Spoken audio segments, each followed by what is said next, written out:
Saudara yang dikasihi Tuhan, Tuhan Yesus berkata setelah selesai membakar, marilah dan sarapanlah. Dia berkata, marilah, sarapanlah. Tuhan menyediakan makanan bagi mereka. Dan saudara sementara makan, suasana begitu hening. Coba bisakah kita bayangkan bagaimana perasaan Petrus dan kawan-kawan ketika mereka melihat tangan yang berlubang itu sedang melayani mereka dan memberi mereka makan. Bisakah kita bayangkan?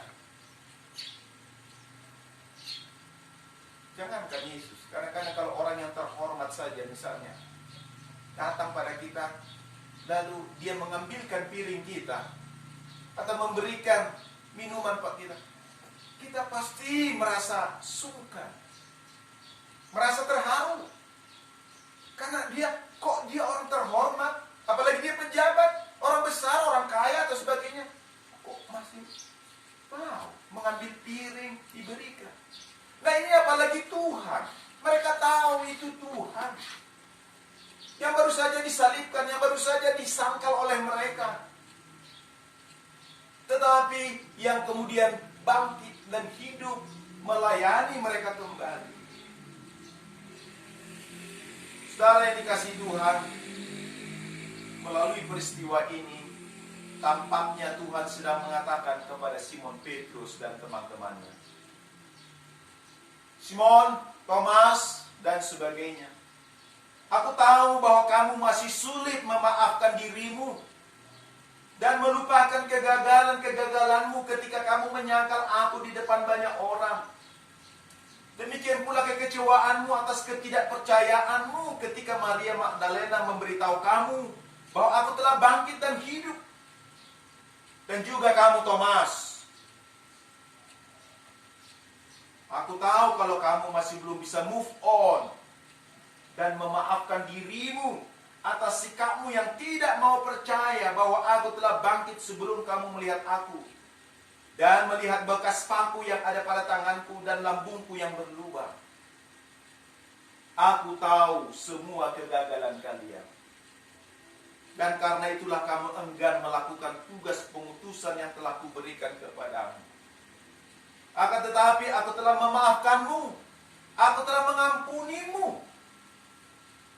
Ingatlah dan percayalah bahwa akulah juga yang telah memanggilmu, memilihmu, mengutusmu, dan yang telah dan akan membuatmu berhasil seperti yang kamu lihat dan alami saat ini. Kamu tidak menangkap apa-apa semalaman, tetapi kamu lihat, kamu berhasil menangkap. Bahkan lihat, tidak seekor pun lepas dari jala itu. Bahwa aku juga yang membuat kamu berhasil. Dan seperti janji Tuhan Yesus juga kepada mereka, aku menyertai kamu senantiasa sampai pada kesudahan zaman.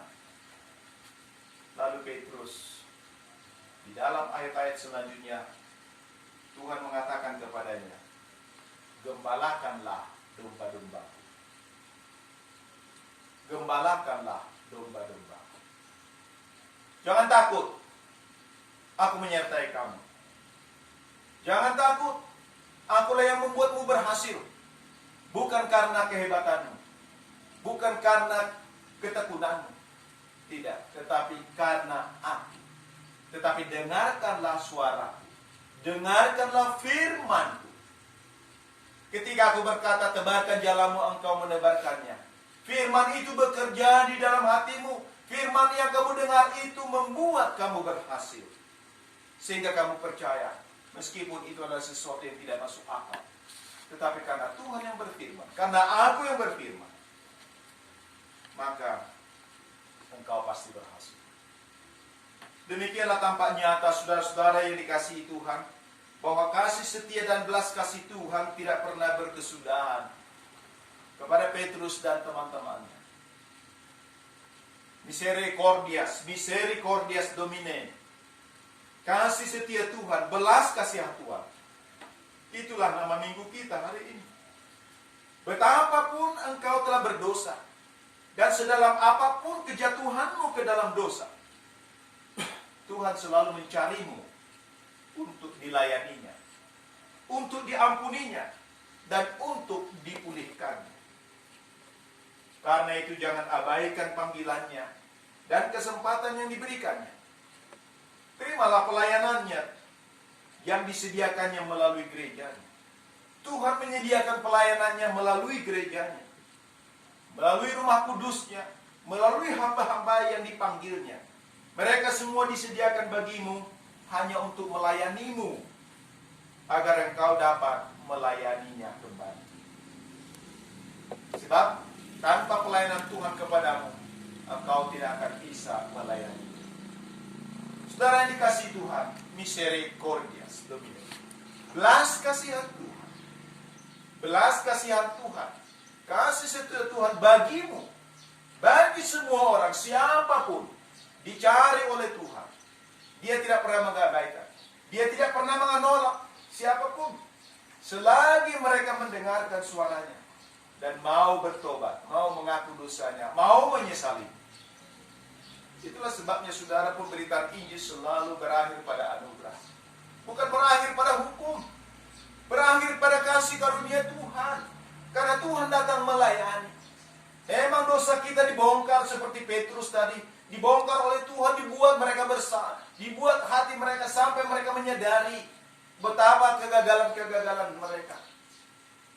Diperlihatkan akan kegagalan mereka. Sebab dengan kembalinya mereka menjadi nelayan, itu menunjukkan mereka merasa tidak layak. Mereka orang berdosa. Tetapi Tuhan mencari orang berdosa. Tuhan mencari semua orang yang telah jatuh sedalam apapun ke dalam dosa. Dan dia mengampuni, dia mengasihi. Asal engkau datang menerima pelayanan. Misericordias Domine. Kasih setia Tuhan, belas kasihan Tuhan. Dalam nama Bapa dan Anak dan Roh